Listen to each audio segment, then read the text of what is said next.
And we're live. Hey everyone, welcome back to This Week at Work. We're live 2 days in a row, so you're all spoiled. So welcome back to the show. And today we're going to be talking about how talent mobility influences work relationships. As always, I'm joined by my partner in crime, Matt Burns, founder and CEO at BentoHR and host of the Thinking Inside the Box podcast. And we're also joined by a special guest, Terrence Cummings, who's the Chief Opportunity Officer at Guild Education. Welcome. Hello, my friends. How are you? Well, Fantastic. Happy to be here. I just realized every time that I do this episode, I'm the only one with a good beard. So I need to I need to figure that out. What's the secret? I can't grow one. I'm Usually just time. the secret is letting it grow. I love It's it. time. Yeah. All right. for Hannah might be a Sharpie though, I think. For me, you think? I think I get. Yeah, Yeah. I need a board marker. I need a thick. Yeah. I'll figure it out. Yeah. I'll figure it out. Terrence, we won't bore everyone with Matt's intro because they hear it every week, but we'd love an intro from you. Tell everyone a little bit more about yourself personally and your journey to where we are now. Yeah, happy to. I'll start at the end. It's always a good place. So where we are now, I'm the Chief Opportunity Officer at Guild, which you mentioned, and I want to center on that word in the middle there, opportunity, because oftentimes people say, "What is that? I haven't heard that before." And when you talk to people about the word opportunity, it means many things, but I ultimately say what it comes down to is people want a fair shot. That's what opportunity means. Mm. It's a fair shot at growth and development, a fair shot at career mobility, a fair shot at economic mobility. And my job is to provide that fair shot, both for the internal employees at Guild, as well as the employees at our employer partners. And I can talk more about what Guild does so you can get a sense for what that is. But that's where I am now. My journey it's one where it's kind of, as I'd say, like centered around opportunity, to be honest. I came from the East Coast in the United States and Washington, D.C. to be specific.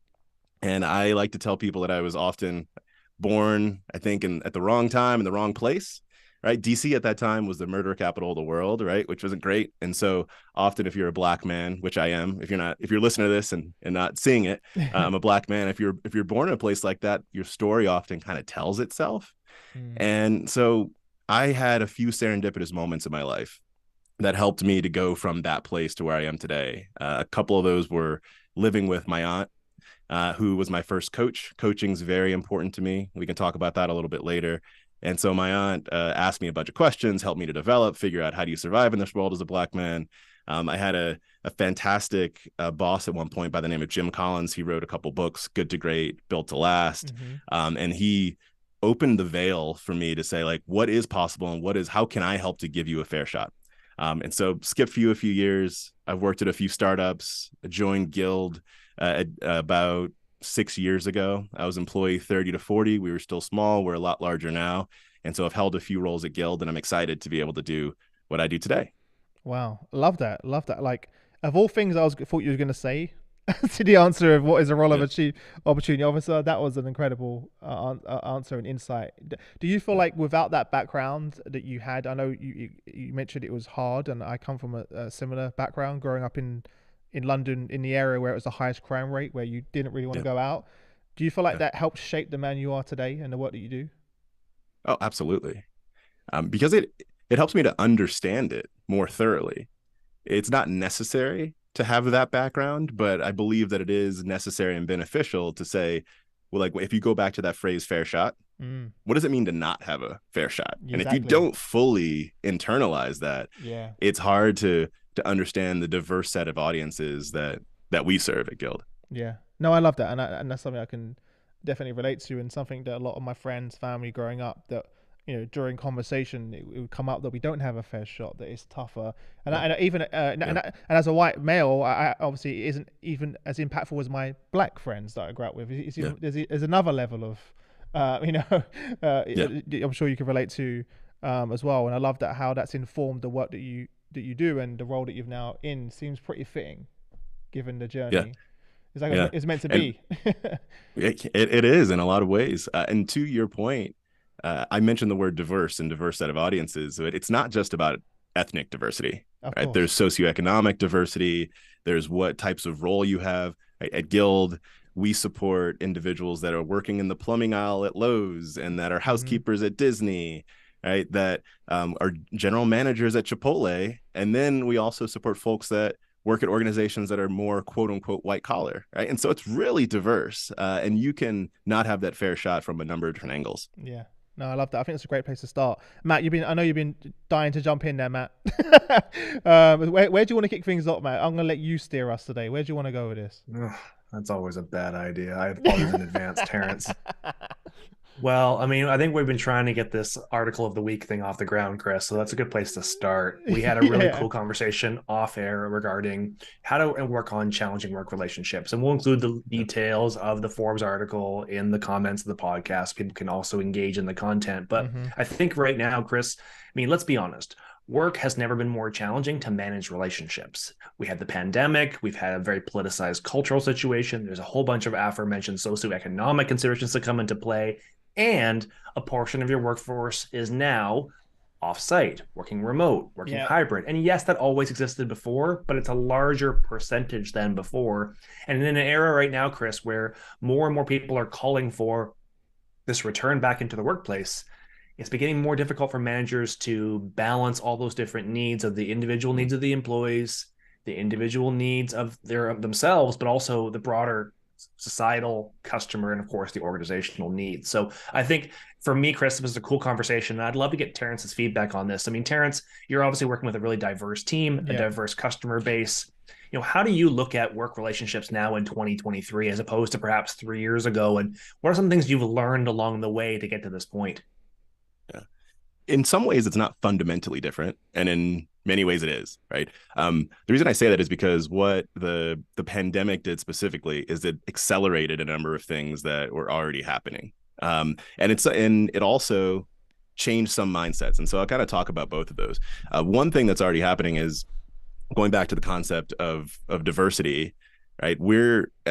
I'll talk about the U.S. like specifically. There's trends here globally, but in the U.S., our population is becoming more and more diverse. And so the DEI, diversity, equity, and inclusion, also belonging, accessibility, everything that has been coming more to the cultural forefront and the work forefront there during the pandemic accelerated. That happened a number of ways in the United States for the murder of George Floyd, right, which everyone knows about, and others. But that moment specifically said, whoa, there's a lot that as companies, we weren't paying enough attention to. And people had, at that moment, both time and energy, right, to put behind that. And so that's an accelerated trend. And so what that looks like from a relationship perspective is people need to be more mindful of commentary and the microaggressions. And that means that companies are also providing more supports when it comes to understanding diversity, equity, and inclusion, providing that scaffolding, which starts with training, but doesn't end with training. I mentioned how important coaching is to me before. And so if you train and then you can coach, and I mean that both from like a title of coach, as well as what is the manager's role, what is the HR department's role or the people department's role, and coaching individuals to understand how they can interact with each other in a way that is, as I mentioned, mindful, as well as accelerating for a lot of relationships. So that's one thing. Then it goes to the other obvious point that we're all distributed, right? Much more than we were before. Let me caveat that. When I say we all, I mean a lot of us. There are a lot of roles in which you can't be distributed, but we're also more distributed. And so looking at a Zoom box is different than being in person. And you have to be able to read folks in a little bit more consciously, I think, in the Zoom environment. And like this article, right, that you mentioned, one thing that it talks about is it's a lot easier to talk over somebody, to not see the body language, for someone to say something but not be off mute.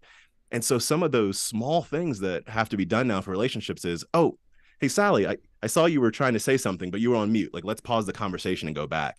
And that means a lot for someone that was trying to express their voice, but like couldn't in that moment. So there's a lot from a company perspective and individual perspective. I think that's a lot more important to be deliberate in building relationships. Yeah, I think the word deliberate's a really good choice of words. Intentionality is another. I think it's thoughtfulness in how you approach these conversations, and whether it's setting up. I mean, we've lamented it many times in this show, Terrence, the loss of the proverbial water cooler. Yeah. And yes, there's absolutely something to be said for the organic communication that occurs in the hallways of organizations. We've all been party to meetings before meetings and meetings after meetings.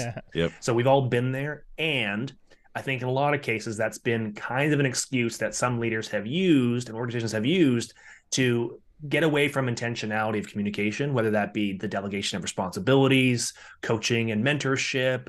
Yep. They default to, well, I see you. That's a visual cue to have a conversation. Whereas, into your point, a dispersed digital interface, I have to be thoughtful about booking time in your calendar. I have to have an agenda for the conversation and then note the action items and follow up on those action items. So it does require more work on the part of individuals on both ends of the transaction to have that conversation. So I completely appreciate that. It's been a significant shift. And I think you've called it a couple of really key considerations that come into play that are just unique and nuanced when it comes to digital communications. I mean, we've all been the one person on a conference call when there's a meeting in the office. I know how painful Yeah. that is. We're now just graduated to a world where that blend is now maybe 2/3, 1/3, or 50/50. And you have to be able to be more inclusive in an environment where a digital interface is now part of the conversation. Exactly. Yeah. And to give a couple examples of things that we've done or I've done. So I like a good alliteration, first of all. And so there's this time that I had called Tuesdays with Terrence. And it's a time where anyone that was on my team, like it's on everyone's calendar, that it's an hour where there's a variety of things that can happen. Sometimes it's Q&A, sometimes it's a lunch and learn, sometimes we have external speakers. External could be outside of our team or outside the company that will come in and talk, but generally speaking, it's a connection point. Because one of the things that I do think is going to be hardest as we go into this more distributed workforce is I don't mean this negatively, but the more junior employees, the people that really are trying to figure out in their career, how do I meet that person? How do I have that water cooler conversation? Yeah. I can't just hop in and whiteboard with someone. How do you connect with more senior individuals? So that's like something that I've done to say, this is a time you can pop in, right? Let's just talk, let's chat. And then as a company, we've been deliberate in creating community groups. So these community groups, we're looking at where are the places across the country where we have concentrated numbers of individuals, and say, okay, if we can treat that as like a little mini hub. There isn't a formal office, but let's ensure that we can have communities that form there. So that could be offline or online activities that will happen through those communities. But it's another point of trying to create that water cooler, right, that you just mentioned, because that is a big deal in this environment. Okay, because I think one of the challenges to that point is in the past, if I look at some of the most impactful moments of my career, it was through building that network internally. Yeah. But we don't have that luxury Yeah. anymore. We have to be intentional about making those moments happen.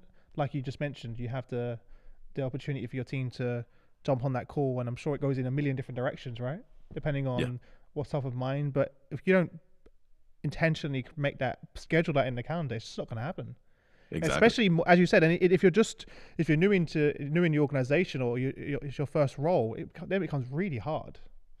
And then like it's really hard. How do you create that stickiness and glue that kind of ties it all together? I think it's during those moments that naturally happen in an in-person environment, but don't happen if you don't take control of it virtually. Go for it. There's a phrase that not because of this, but I think it does apply to this, a phrase that I often use, that's packaging serendipity. And the reason is because of going back to the story that I mentioned at the beginning. And I skipped a lot of details in my story, but I think that there were so many things that were serendipitous. I happened to have a mom that like wanted to get me out of that environment. I happened to have an aunt that could be a coach. I worked in a burger restaurant when I met Jim Collins, and I happened to serve Jim Collins and say the right thing. Jim happened to see something in me, right? There are all these moments of serendipity. And when I think about what we can do for the employees that we serve, and also for our own employees at Guild, I think about how do you package that serendipity? And that's even more important in this world, right? Because it takes so much happenstance. You say, so can we deliberately create these environments that serendipity can happen, where you meet the right person, you say the right thing, you ask the right question, you have the opportunity to ask that question. So packaging serendipity is an important concept in how I think about the work we do. I really love that. It's such a really great way of looking at it, because if you think about like innovation, if you don't do the kind of things that we're describing, those people in those different departments may never meet each other, and that product never would have come to life if those moments in serendipity didn't happen to that point. And that's something that it's one of the reasons why I love having the team in once a week. So we're all here to make sure those connections happen. And some of our best ideas and breakthroughs And you can do that virtually. We just prefer to do it in person once a week. It's what we decided Yeah. as a business. But that's where the magic happens and the moments happen. We've talked about this before, Matt, on the show, but I'd love to get Terrence, your perspective of what it means to be a leader and the skills of kind of and what we're asking of our managers. What are you seeing as the skills and mindsets that are necessary for employees to thrive in this new way of work that we find ourselves in, world of work, should I Yeah. say? Yeah. I'll name some things that probably aren't often viewed as skills, but they are important, whatever you want to call them. One thing is providing space and accessibility. And so that, again, may not be viewed as a skill, but as a manager and leader, and let's talk about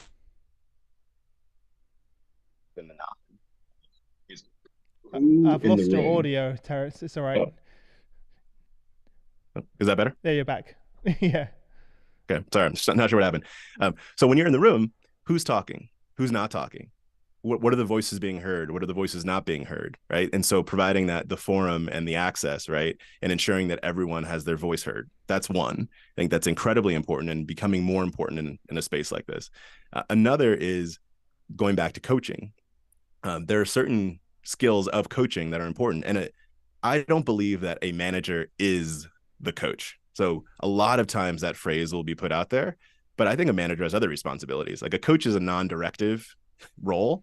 A manager is a directive role. But I do think that there are many coaching skills that are important for a manager, like being able to listen, right? Deep listening, understanding what someone's happening, what someone's saying, asking questions so that you can get to the root of an issue. I think that's really, really critical, especially as you're working with a diverse set of employees, right? And diverse backgrounds, et cetera, so that you can understand not just what the words that they're saying, but ask that next question.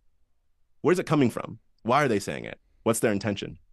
There's a phrase I love that a friend said a long time ago, that is a complaint means that someone stands for something. And many times someone might be complaining and go, okay, Mac's complaining again, but listen to it and ask that question. Like, where does that come from? Where does that complaint come from? Because it likely means that there's a value that they hold. And so getting to that listening, I think is incredibly important. And it maps into, this is both true for employees and managers, but curiosity, which is deeply tied into that. Mm-hmm. Because what is the one of the few, if not the only, future-proof skill? Teachers pause there. It's learning, right? Because learning is one of those things that no matter what happens, if you can adapt to it, if you can learn a new skill, it's future-proof. Everything else, you can learn ChatGPT, and who knows what's going to be around in a year, 2 years, or 3 years. You have to learn a new thing. But if you learn how to learn, and curiosity gets to that point. So I think that's true for both the manager side and the employee side. But learning is incredibly critical. And so read, listen, ask deep questions, provide forums so people's voices can be heard, right? Those are some of the critical things that I think are important, especially right now. Yeah. I love that last one as well, because like whenever my friends and family ask me and Shane about how we built the business and everything, and we always just talk about learn how to learn, to your point. Yeah. It's like, that's my superpower. Exactly. It's like, I'm always relevant. I'm always up to date. Whatever. I can never, I'm always going to be of value because I'm constantly upskilling and reskilling depending on where we are. And I'm like, for me, I'm like never really stressed about, am I going to lose my job to AI? No. Because I'm constantly going to be upskilling and reskilling, and that's something in your control as well, right?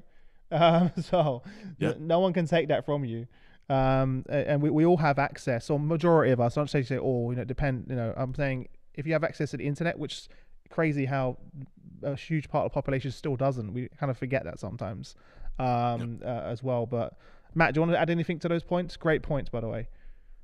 Yeah, I think it's critical. And I think aside from being the right thing to do, there's a strong business and economic imperative to figure it out. I mean, demographically speaking, there are more people in all three of our countries that leave the workforce every single day than join it. That's just hard stats, which means organizations have a natural financial and operational imperative to be able to keep their workers in a way that they maybe didn't think that they could or should 5-10 years ago, when labor was more ubiquitous and there was more access to labor. And I think going forward, Chris, it's providing opportunities to learn. I mean, studies have consistently shown that even in inflationary times where wages are important, that the number one driver to keep people in organizations is the ability to learn and grow in your role and the opportunity to either take stretch assignments, work on projects. It doesn't mean promotion opportunities. It just means a lateral transfer to a key project or something to work on off the side of your desk. And I, again, understand there's limitations with some roles and their ability to be able to absorb and take on that kind of project. But for a lot of roles that are in traditional white collar industries or administrative roles or office based roles, there is the opportunity for people to learn and grow and pick up new skills along the way and to give people exposure to different tasks. And it goes back to Terrence's point around coaching and the idea of intentionality. You can create opportunities to find the intersection of what skills and responsibilities does the company need you to learn and grow in the future to be effective, and what interests do your employees have that they can want to leverage or learn and grow into. So I think being thoughtful about that really presents a really nice template around succession planning in the 21st century. Matt, I feel like you just like scripted that. That was too good. Like, didn't it feel like that? I've done a few. Did it not feel like that, Terrence? You know, Matt's got his new teleprompter. Yeah, exactly. Where is the teleprompter? That's I'm already playing. It's actually on the ground next to my desk. But I've done a few keynotes on this topic lately. Find the intersection between opportunities and economics. I think it's. I mean, I love data. I love economics because I think it presents a practical conversation. I mean, I agree with Terrence's moral arguments, and I've sat through too many board meetings where the boards just don't care. They're worried about the next quarterly earnings statement. They're worried about business imperative. So I've just learned to translate my moral argument into contextual terms that make sense for an audience to say, hey, you won't be able to operate your factory 6 months from now if you don't figure out your skills shortage. You won't be able to figure out the economics because going to the market to hire new talent costs you 30% more than keeping talent that you already have in place. Like by having those conversations, that's what gets CEOs' attentions. That's what gets boards' attention. So perhaps that's my bias. No, that's not a bias. Exactly. That's perfect. Take note, everyone listening. Exactly. And you can, to your point, I mean, you can switch you mentioned moral. You can put that hat on, say the same thing, and then put the other hat on, right, and say the same thing. If you go back a few decades and looked at the balance sheets of companies, the vast majority of balance sheets were tangible assets, right? You're talking about your factories, you're talking about all that. If you look at the balance sheets today, the vast majority of balance sheets are intangible assets. Correct. It's the value of your brand. It's the value of the knowledge that you have. It's the value of your patents, right? It's all of that, which comes down to knowledge and skills of your people. And so today, ever more than it was before, those two things are interchangeable, right? You have to take care of your people and skill your people because, well, hey, it's awesome for your people and it's great for society and your business needs it. Like both of those things are true. We're making fun of it, but it sounds so simple when you put it that way, right? But it isn't so simple when you have to put it into action, into practice. Into practice is a whole other thing. I'd love to hear, like, Terrence, what you're hearing from. You work with such a diverse range of customers, clients, institutions, you name it. What are the main challenges that they're coming to you with right now? Yeah. So if I can back up for a little bit, I'd love to give a 1 or 2 minute on what Guild does, so that then that context can be helpful for what I'm going to say. So Guild is a career opportunity platform, right? So if you think about it that way, we are, as my role is, right, we are here to help institutions, their employers, large employers, think about that as Fortune 1000 companies, right? To say it broadly and simply, we're here to help them to advance their workforces. So for the employees, that means career mobility, economic mobility. For the employers, that means their talent strategy and helping them to build out their talent strategy and to build their bench. We do that by providing coaching and support. So how do we support your employees to unlock the confidence, to unlock what they believe is realistic for what they can do with the next set of their careers? We then connect them to learning opportunities. So we have a learning marketplace that ranges from everything from finishing high school to going to a boot camp, getting a certificate, getting an undergraduate degree, getting a master's degree, right? And everything in between, learning a language, right? Everything in between, so that we can skill and reskill those individuals. And on the back end, we help them to get the job within the company, right? And so for an employer that's going end to end, how can you help my frontline workforce, especially, to understand what's possible, to get the skills to achieve what's possible, and then to achieve what is possible within my company? So that's in a 1 minute time frame, like what we do at Guild. And what we're hearing from organizations has shifted in the micro, but in the macro, it's kind of the same thing that we heard about a year ago. So a year ago, there was a lot of war for talent, right? That's what we were hearing from everywhere. Talent is so scarce. How can we get the talent that we need?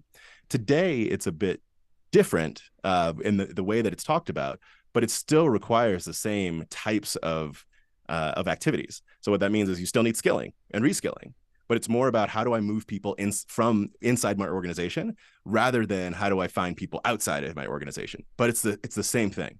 How do I make sure that I can attract people inside my organization to the roles, the hard to fill roles I need in my organization? How can I skill them for that? Right. It's still that element of it.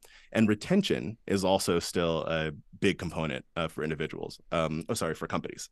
So all of that is very much the same as we heard I'd say at the high level, but the way that people are talking about it, I think is very different. There's a lot more conversation around skilling today, right, than I've heard before, but it's the same as learning, right, was a year ago or 2 years ago, but it's a different language that we're hearing. So that's I'd say the most succinct way that I could put a lot of what we're hearing right now. Yeah, interesting. Are you hearing the same thing, Matt, from the kind of the clients that you're working with at the moment?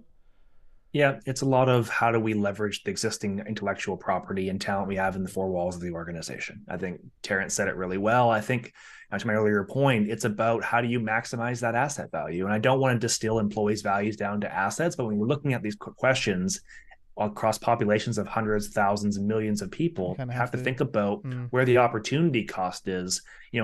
Does your workforce have untapped talent that you could be leveraging?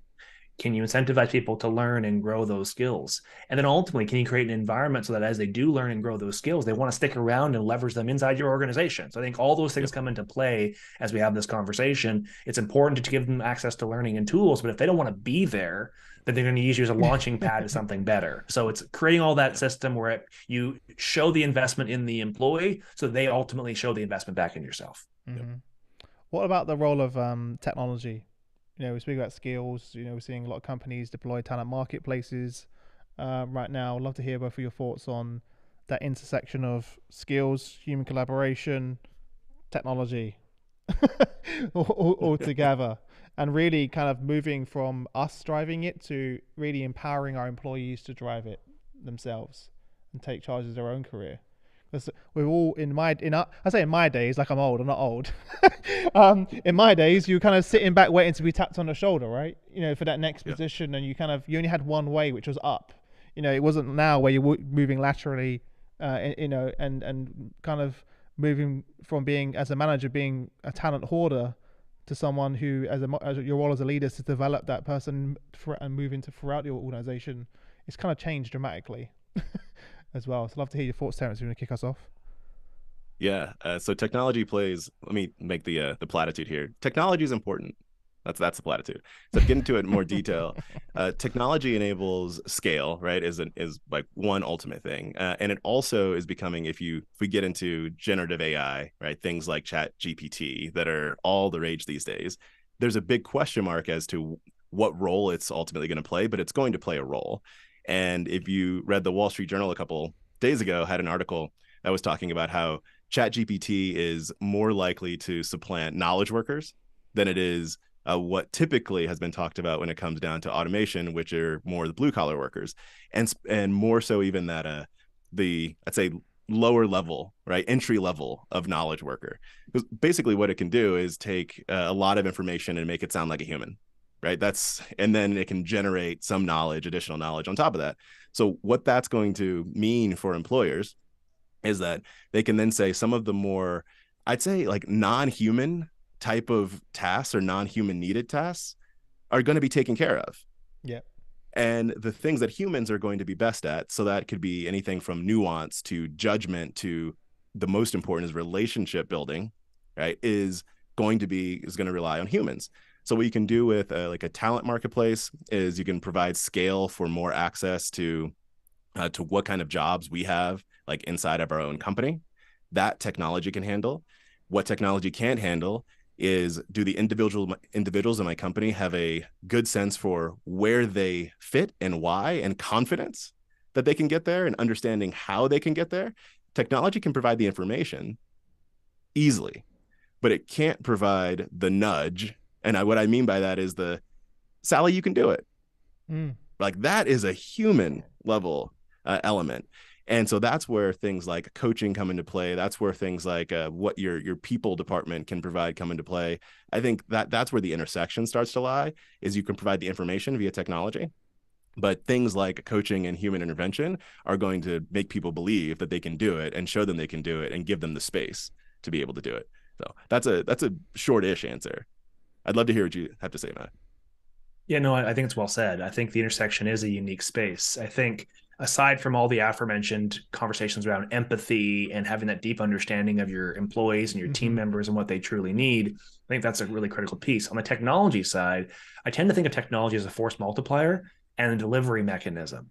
So yes, you can scale access to knowledge. Yes, you can make access more democratized. And I think with technology such as AI, or add into that AR and VR, you can ultimately create and enhance the delivery methods of knowledge, and to do so in a way that is much more learner centric than traditional methods of learning. I mean, Chris, I'm a little bit older than you, but not that much older. And I remember an era where most learning in corporate context was delivered through PowerPoint slides and lectures, where, hey, come to this all day workshop. Yeah. And we're going to teach you about X, and we expect you to retain every bit of knowledge around that session and then apply it in your job tomorrow. And we all know, we laugh, but we all know that most people learn between 5 and 10% when you're actually talked at and given passive methods of knowledge, and retention. But when we get into actual things like augmented and virtual reality and AI, pairing that up, and you're able to create simulated examples and create more tactile learning experiences, you increase, yes, engagement, but more importantly in this context, learner adoption and therefore application of knowledge, which means that the same 1 hour being spent in a classroom is about 25% as effective as being in an augmented reality simulation. So again, in this era of everything becoming more efficient and time being our most valuable asset, I see technology as an ability for us to increase the value of those moments. And it requires human judgment to say, when is enough, because we have capacity issues. People only have so much bandwidth to learn, and the relevancy of the knowledge as it relates to the future of the organization at this point are not tools that technology solves for us. So how do you pair the delivery mechanisms and the false multiplying potential of technology with more strategic thinking, emotional intelligence, things like empathy, to create that really nice ecosystem? That to me is the cool intersection around tech and people going forward. Yeah, that's definitely important, like what you both said, but it's interesting how it just highlights the first 20 minutes, half an hour of our conversation of how important the role of listening, relationships, and all of those power skills, I think what we call them now, that Josh Bersin coined. It just emphasizes that the role as a leader, as a manager, is going to be more focused there, as opposed to being the person who stores that wealth of knowledge, because we can get that through ChatGPT, right? In the past, right, you were a leader or a manager because you knew more. That is an old school way of thinking, right? But that's what it was, right? You were a harborer of knowledge. That's no longer the role of a leader. It hasn't been that way for a long time, as well. But now with AI and technology, it's kind of even more so. Matt, I can't remember how you put it last week, but you explained last week on the show the role of a manager, and it was completely different. I don't know if you remember what I'm referring to, but you was talking about, like, fundamentally how your role as a leader isn't to make all the decisions and to be the harbor of knowledge, but more is to help empower and unleash the potential in the team. And that's a big shift in thinking, and also culturally within organizations, as well. So yeah, it's kind of incredible times we live in right now. Yeah, I love that point. And it's fundamentally the way that we think about career mobility for employees is unleashing that potential, right? We talk about helping your talent rise, and we do that through a combination of technology and human beings. So on my team, I have a lot of coaches. It's in their title, and that's important because of it's tech enabled, but like human centered, and being able to help people to unlock or unleash potential takes some of these like really hard conversations. I love that. And I think, for going back to the manager is coach, like manager is your coach thing that I mentioned before, that's why I don't believe that can fully be the case, because the manager plays an important role in unlocking potential. And a lot of that is in like pushing, and also they have objectives, right? Like your manager has a financial objective, and they have to say like, you got to do this thing, right? There's a consequence if you don't do this thing. But then being able to have another human being that is able to like unlock some elements that the manager just kind of can't, because there's not a power dynamic there, I think is also pretty critical. That's a really so I love that idea of the unleash. Yeah. As that point you mentioned there, when I first got a coach, that was probably one of the main things that I immediately realized from difference between my coach and my director at the time was that power dynamic. Yeah. You know, I was happy to be more vulnerable with my coach. I was happy to fail forward and have conversations around it, right? Whereas sometimes if you would hope you could have those conversations with your directors and leaders, but it isn't always the case. And your manager is also like, I don't mean this analogy directly, but it's a little bit like a parent in the way that you don't necessarily choose it. Right. And so it's like in that sense, you are assigned a manager, and that manager has a variety of different skill sets. Your relationship with them can vary, right? But there's so much that's put on them, right? It's like if you said your parent has to be all things to you. That's fantastic if they can be. And like, good thing you had that teacher, right? Sometimes like you need a variety of different relationships to be able to unlock it. I hope Robin feels like she got my daughter Robin, by the way. I hope she feels like she's got a good dad. Robin's doing great. Just doing all right. I'm sorry for all the people that have asked the questions in the chat. We haven't even managed to get to any of the questions in the chat, and I'm being told we have to wrap things up because people have got lives to get on with as well. But parting piece of advice, and then where we can reach you. Matt, we'll start with you first, and then we'll end with Terrence. Yeah, I think one thing I took away from this conversation, and I appreciate that we deviated from our original plan because it flowed organically. Yeah, it did. Like, that's just the world we live in nowadays. And I think traditionally we've applied these very binary views to conversations around talent and mobility and learning and opportunity. And the world's become so much more open-ended. So to create flexibility and to use the innately human things about ourselves and our teams to be able to unleash and unlock that, I think is something to look at going forward, whether it's in your own individual practice or certainly within a broader team practice. And just thanks for joining today. Thanks, Matt. Terrence, over to you, my friend. If I could do it in one word, I'd say listen. To say a few more words, ask more questions and you provide answers. It's a great way to get to know your team better. It's a great way to get to know your colleagues better. It's a great way to build relationships. And if you're looking to unleash potential in yourself or in others, listen to yourself. Listen to others. They'll let you know how to do it. Yeah. But listen. Love it. Where can people reach you, Terrence? If they want to reach out, say hi, learn more about the company, where's the best places? Yeah, sure. I'm on LinkedIn. You can find me, Terrence Cummings. You can find me on LinkedIn, terrence@guildeducation.com. I'll throw that's my email address. Feel free to reach out. Those are probably two best places. Nice. And you're already, if anyone listening on LinkedIn right now, Terrence is already tagged. So make sure you go check him out, send us a request. I'm going to apologize in advance for all the emails you're about to get. Don't blame me. You said it. We're live. We can't take it back. As well. Matt, it's always a pleasure. For those also that have joined us for the first time, make sure on myself and Matt's LinkedIn page, you hit the little bell icon. It's a new feature on LinkedIn. And that way you'll be notified next time we go live. So make sure you do that. Also, hit the follow button if you haven't already done so. But apart from that, I appreciate you coming on. It was a great conversation. I knew we wouldn't get through all the questions, but we never do. And I wish you all the best until next week. But for everyone else, goodbye. Enjoy the weekend. We'll see you next week. Bye, everyone. Bye. Bye all. Thank you.